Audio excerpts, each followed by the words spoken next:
Welcome back, wrenchers and wrenchlets. Yep, once again, got the cover off the Ninja. Having issues with it starting. Wife wanted me to pull it around back so she could wash it, and then of course it just clicked. The gauges wasn't acting crazy like it did last time, but it's not wanting to start at all. I did get it to start after hooking it up to the truck, jumping it off, and it took a second. I had to hit it a couple times and finally it started, but whenever I killed it, it did not start back up. It's making a clicking noise, which is coming from that solenoid where the fuse was at. I'm not quite sure what's going on as far as the voltage on the battery. I think it's around 10 volts. So got 10 volts, which I think should be plenty. Whenever it goes to start, it just clicks.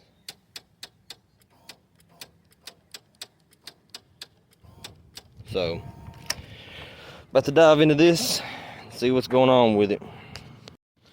Alright, so I got it hooked up to the truck. For those who don't know, when you go to start a motorcycle, normally you're not supposed to start the vehicle and try to jump it off like a regular car. Normally you just hook the cables up to it and that should be enough to start it. So now we got 12.15 volts, which went down a little bit, went back up, which that should be plenty to start it. And I'll be darned.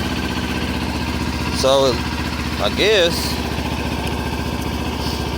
it's just the battery. Let's take these cables off and see what she's reading while it's running. Make sure the stator's doing its job and all that. So while it's running, it's getting plenty.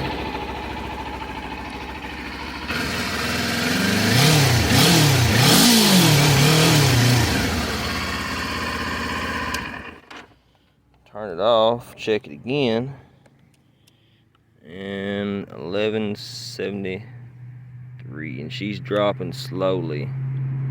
So yeah, it's probably the battery. Yeah, it's probably the battery.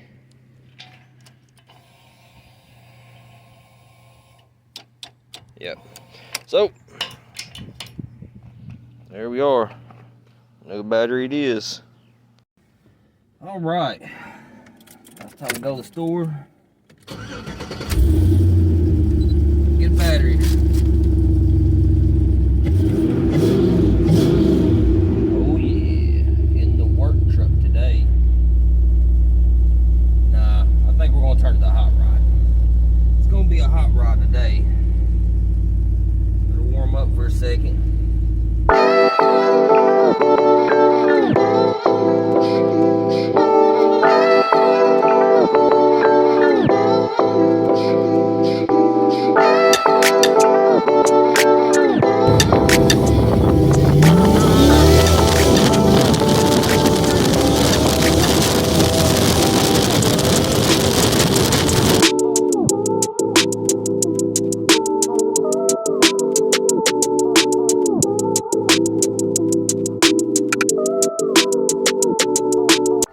Alright, got a new battery for us. This is the new type of battery. This is a gel style battery. It's the same thing I got in this S10, which seems to be doing really, really well. Nice little $100. Gotta make the wife happy. Alright. Now we're gonna take this battery out.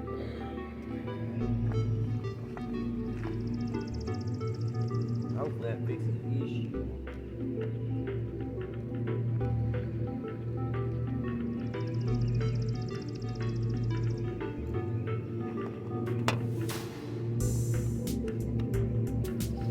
Make the wife happy. It's her bike, by the way. It's my bike. I got a Harley.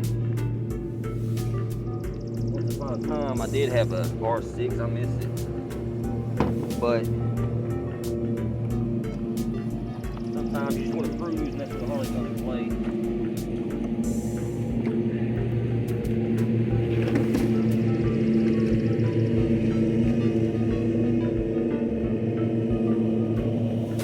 Sorry about all the noise in the background.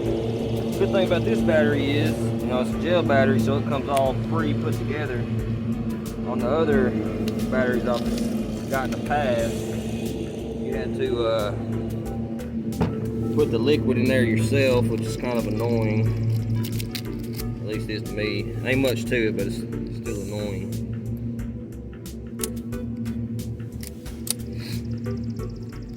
When it comes to these batteries, I do not know why they don't put these, pre-thread these hoses. Make this a lot easier, but you gotta put these, those who might not know, you gotta put these in here and then screw it in there. And these things move around, super annoying.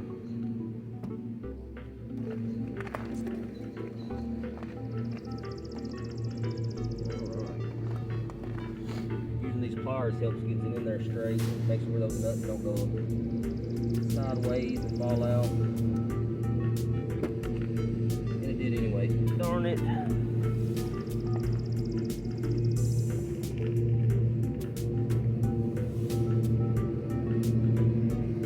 don't feel like looking for it, so I'm just gonna use it over.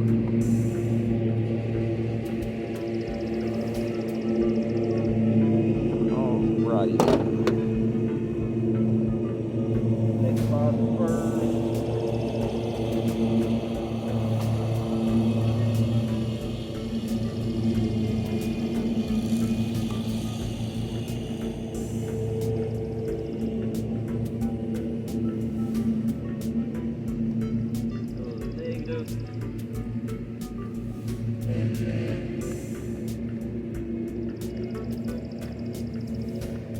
Alright, people, going through. Oh yeah.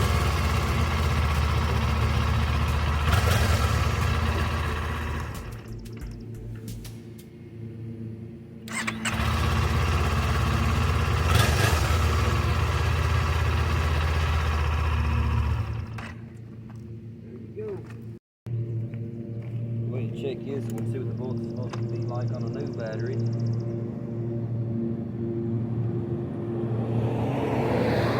Yeah, so that's a good one. Looking about 12.69. It's not dropping like the other one was. So that's good. Happy wife, happy life. In other news, this is my uncle's Toyota I've been working on for months now. Haven't really been working on it. I had to change the head gasket out on it because it had zero compression in all the cylinders. It sounded like an air hose, just blowing air. It's never heard anything like it. But put it all back together.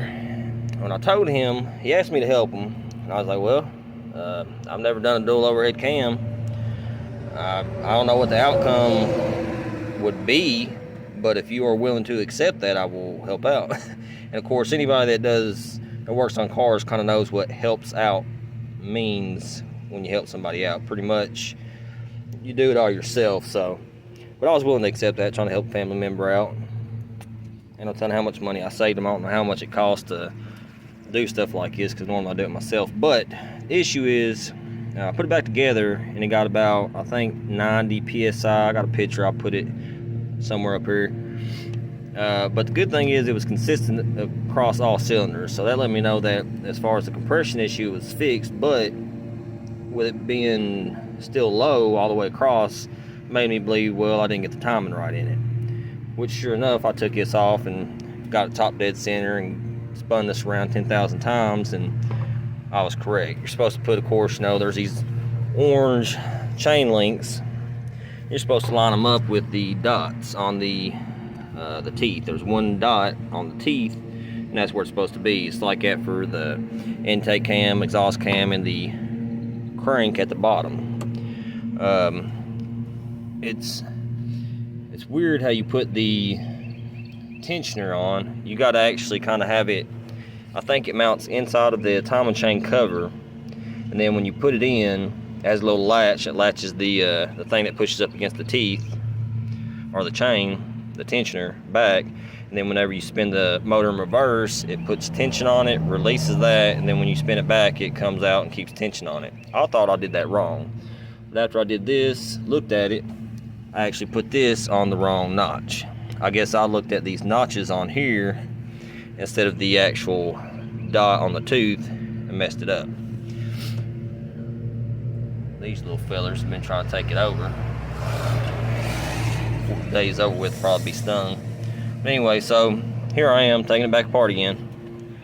But it shouldn't be too bad. I got everything off. Got the motor supporter, got all this off. About to take this off, got the oil drain, got to drain out the radiator fluid, and should be ready to get her back in time correctly, hopefully this time.